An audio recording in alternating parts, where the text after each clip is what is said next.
Hello everyone, स्वागत है आप सभी का स्टेनो टॉक्स पर। रेडी हो जाइए 100 वर्ड्स पर मिनट की स्पीड से डिक्टेशन लिखने के लिए। डिक्टेशन स्टार्ट होगी 5 सेकंड बाद।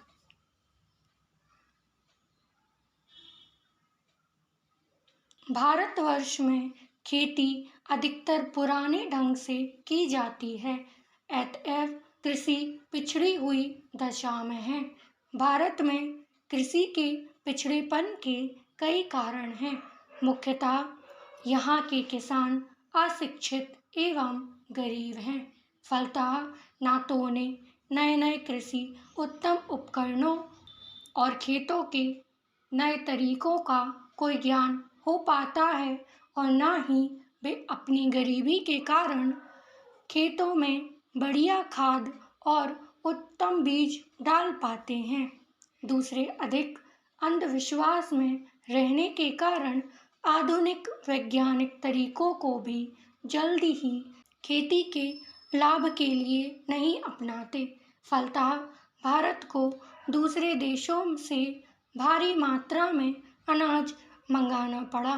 पैराचेंज 1947 में जब हमारा देश आज़ाद हुआ था, उस समय देश में जितने सरकारी कर्मचारी थे वे ऐसा समझ बैठे थे कि अब तक देश में जिस तरह से अंग्रेजों का प्रशासन चल रहा था उस तरह से काम नहीं चलेगा, क्योंकि कांग्रेस के जो नए लोग आए थे, जो मंत्री बने थे, वे लोग धन के मामले में त्यागी आदमी हैं।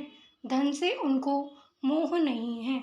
लेकिन बाद में उन्होंने देखा कि हमारे मंत्री लोग भी उसी तरह से शानदार जीवन पसंद करने लग गए जिस तरह से अंग्रेज करते थे। पैराचेंज जैसे ही यह वर्ष समाप्त हो रहा है, हम अपने सबसे निकट के पड़ोसी पाकिस्तान के साथ अपने संबंधों में अपने दुखद परिवर्तन देखते हैं। दूसरा मौलिक विचार उनका यह था कि इस प्रकार की शिक्षा इस देश के लिए अनुकूल ही नहीं बल्कि अनिवार्य है।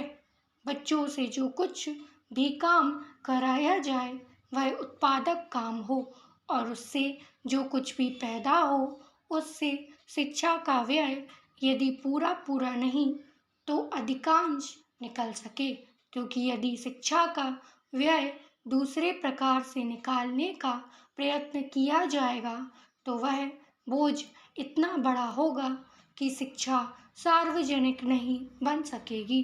पैराचेंज पिछले 2 साल में शहर के स्टार्टअप को 2000 करोड़ रुपए से ज़्यादा की फंडिंग मिल चुकी है।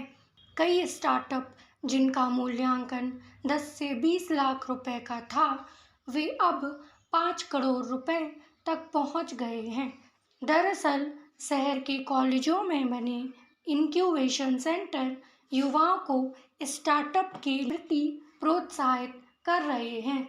शहर का स्टार्टअप इकोसिस्टम इतना अच्छा है कि कई युवाओं ने अपनी पढ़ाई के दौरान ही बड़े स्तर पर स्टार्टअप तैयार कर लिए हैं। लोगों की समस्याओं को समझकर उन्हें सुलझाने के प्रयास से बड़े बड़े स्टार्टअप शुरू कर दिए हैं।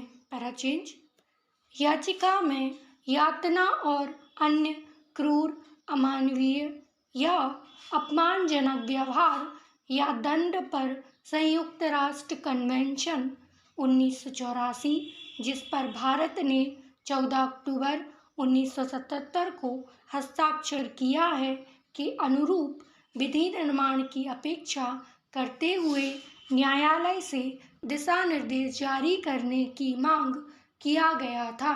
याचिका कहना था कि मानवाधिकार आयोग, संसदीय समिति और विधि आयोग की रिपोर्ट 2017 के बावजूद अभिरक्षा में यातना पर सरकार ने अभी तक कोई कानून नहीं बनाया है। अतः विधि निर्माण में सरकार की निष्क्रियता, विफलता पर न्यायालय अनुच्छेद 141 और 142 के अंतर्गत अपने क्षेत्राधिकार का प्रयोग करें। आई होप डिक्टेशन आप सभी ने लिख लिया होगा। जो शब्द आपसे छूट गए हैं उनकी आउटलाइन की प्रैक्टिस आप अलग से करेंगे। टोटल 500 शब्द बोले गए हैं। फ्लक्चुएशन थोड़ी बहुत मैनेज आपको करनी है। वीडियो पसंद आई हो तो लाइक करें, चैनल को सब्सक्राइब करें। Thank you.